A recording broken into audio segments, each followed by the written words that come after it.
All right, let's keep it in the NFL. We're going to check on a big story from the offseason.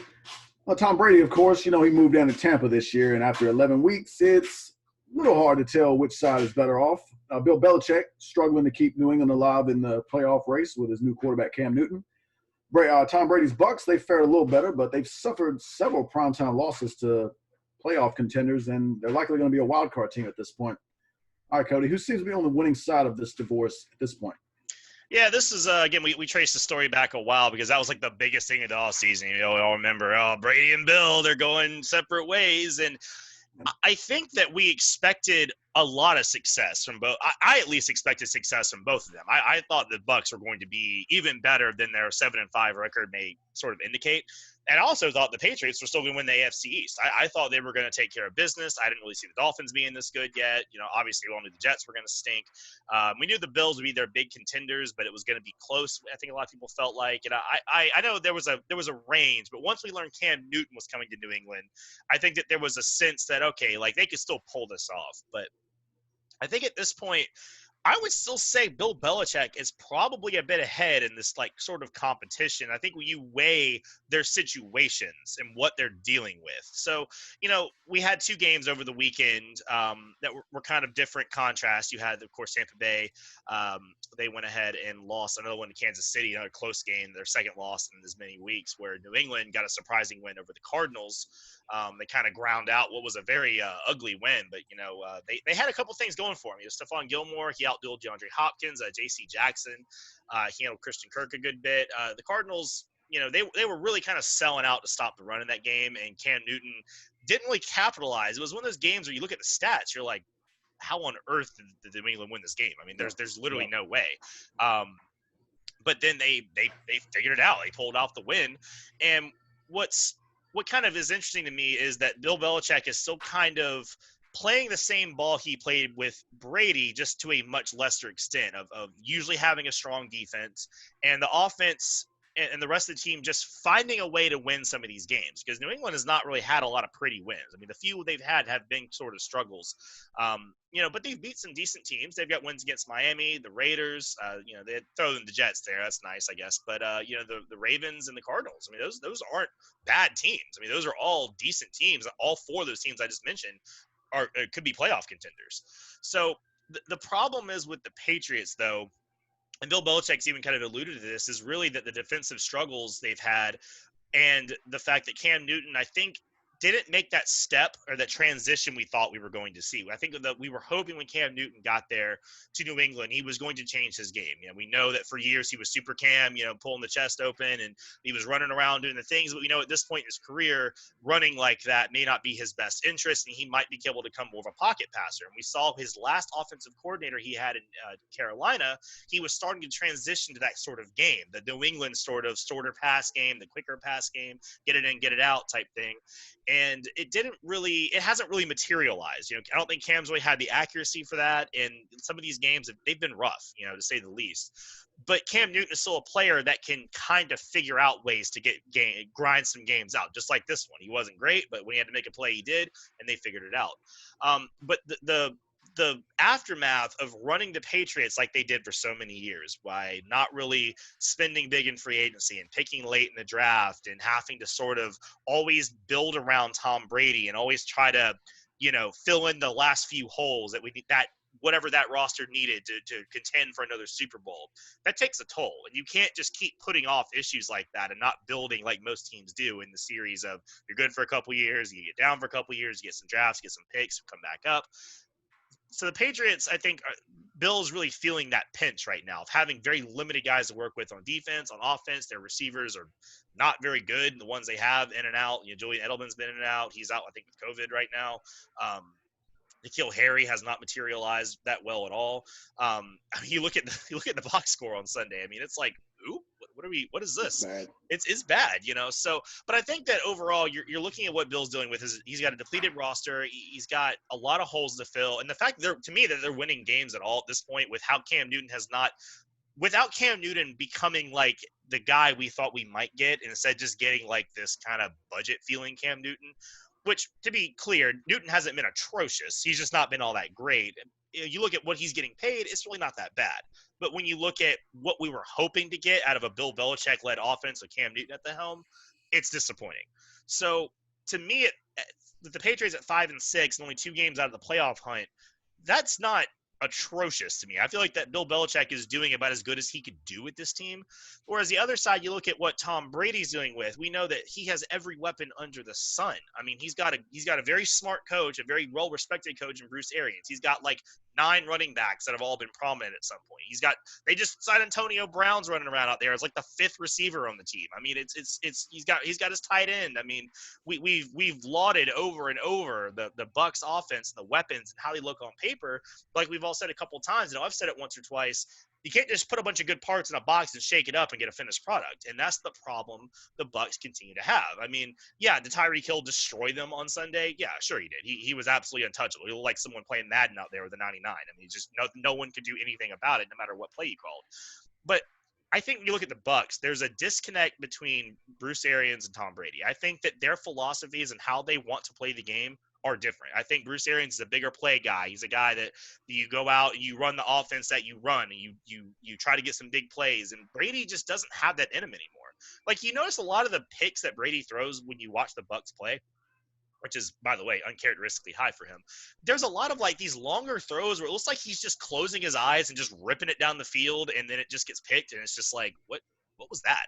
I mean, it looks just so it looks like I'm not even watching Tom Brady. I feel like I'm just watching someone else play football. It's weird. But I think that's contrasting heavily with the Tom Brady style of football, which is whatever you got to do to win, whatever works this week. Short passing works this week, run the ball works this week, playing defense works this week, controlling the clock works. Whatever works, as long as it works, I don't care. We get the win. We win 3-0 or 3-2 or 2-0. Don't care. We won.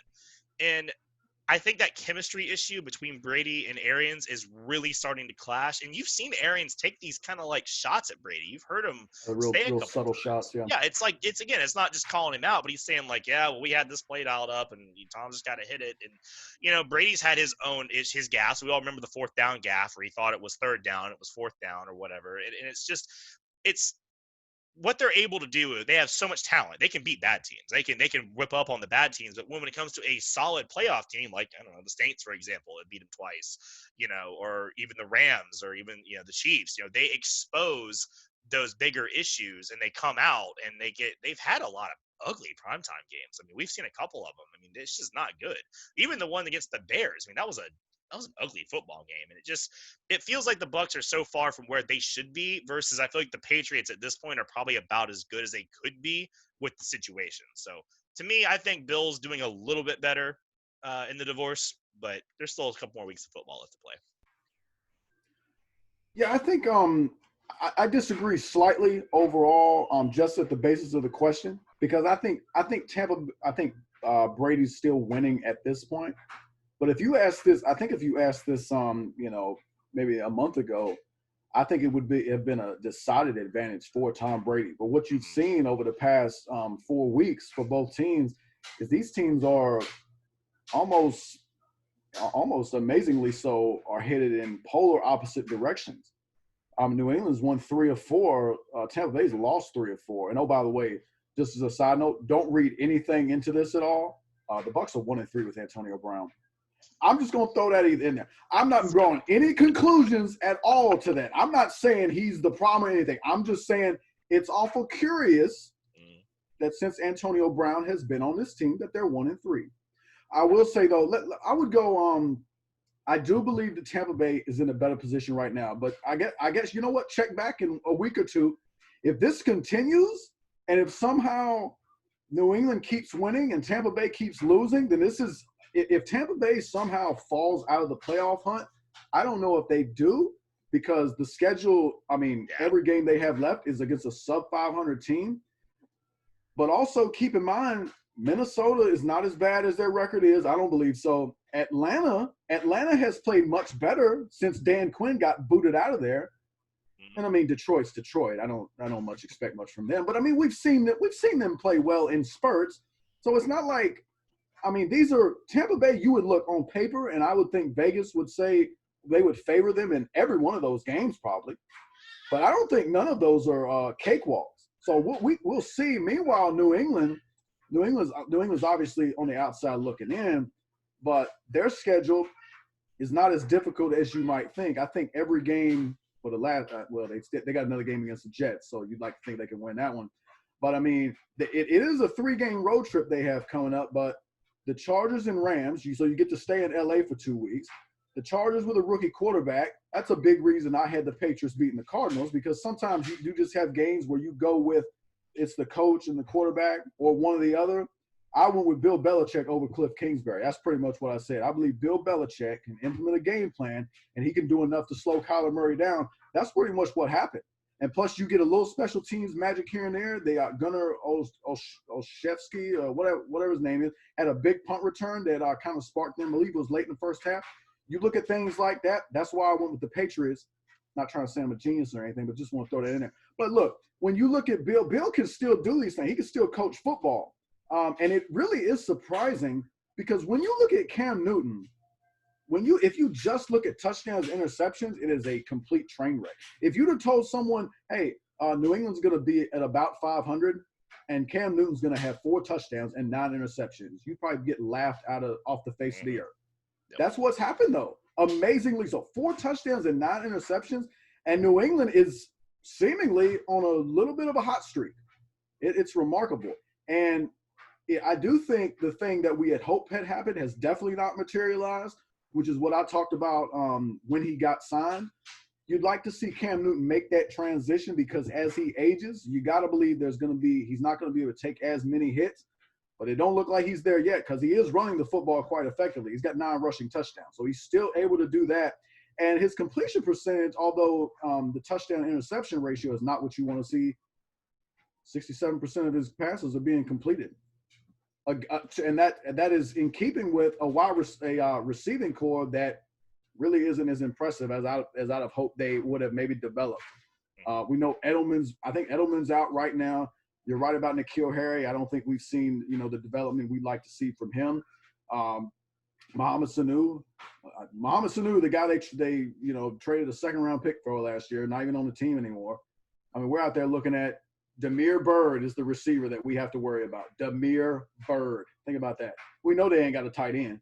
They do have a good complement of running backs. Damian Harris has emerged very nicely for them. But even though think about when Cam Newton got signed, I think we were both excited, and I thought the Patriots would win the division. It doesn't appear that that's what's going to happen. But doesn't appear that they're going to win the division. But think about the opt-outs. They were the team most hardest hit by the opt-out, whether it be Marcus Cannon, right. Patrick Chung, Dante Hightower. I mean, think about that. These are 3 pretty respected players at their position, and then the list goes on and on. There's also other supplementary pieces that they lost, and for New England to still be in this position with Cam Newton, those type of touchdown interception numbers that I just laid out for you. That's a testament to Bill Belichick and his ability to scheme and game plan, because it looks like they're undermanned and under-talented. They're still figuring out ways to compete. You look at Chargers, Rams, Dolphins coming up. I mean, it's going to be that's a tough ask for any team to do that. But with Bill Belichick, and maybe, I mean, if Cam Newton can play just a little bit better, and oh, by the way, before this game against the Cardinals, he had 4 straight games without an interception. So he was playing much better before. I mean, that Cardinals defense seemed to do a good job, and they've been much improved. But that was definitely a big win for them. And you mentioned they got some good wins. I mean, you beat Baltimore after what Baltimore did to them last year. They crushed them. And also that good win against Miami, they took it to the Raiders. So there are some good wins. And on the other side, really, for Tampa Bay, given the expectations we had for them, they got some concerning losses. Really, you look at their schedule, and the only game that kind of stands out to you is the big win they had against the Packers, where they just dominated them. But we all know that Green Bay is flawed. To me, they're simply not physical enough. And that's what Tampa Bay has. Tampa Bay can do that. They dominated them up front. But the Bucs, they've lost 2 games against the Saints, including a 38-3 just destruction fest. And then other contenders, you got the Rams and Chiefs in back-to-back weeks. You couldn't get it done. And that Chiefs game, by the way, that score is very deceiving. The Chiefs dominated that game before they seemingly just flopped around up and down the field for the last about quarter of that game, and Tampa Bay made it look close. I don't think that game was particularly close. So I think there's a lot of reason to be concerned about Tampa Bay right now, and I think it does go back to something I talked about pretty much early on. What's the relationship going to be like between Bruce Arians and Tom Brady? Bruce Arians has a long history in the NFL. He's been an offensive coordinator for many years. Coached the Cardinals and had that one season where he's an interim coach for the Colts with Andrew Luck. He's a vertical passing type coordinator. And Tom Brady, in my mind, I mean, did the Patriots take shots in New England? Sure, they take shots, but I mean, they do a lot of short passing game stuff. They like to get the ball out of Tom Brady's hands quickly because he's not very mobile.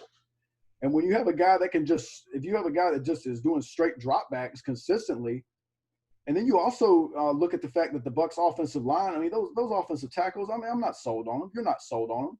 Drink ain't sold on them. I mean, we knew that was a question mark for those guys. And I mean, Donovan Smith's underwhelming. And Tristan Wirfs is a rookie. So you're having those type of growing pains. And if you're Bruce Arians, I think you got to be sensitive to that. And you got to perhaps, and I get, there's such thing as coaches wanting to stick with their system. But your system without players hasn't generated 1 yard ever. I can assure you of that. And when you're gifted with different style players, you have to adjust in my mind. And I think that's something that Bruce Arians is going to have to do. If he chooses not to do so, then the Bucs could be in real danger, and maybe they still make the playoffs, but they won't make it very far like this.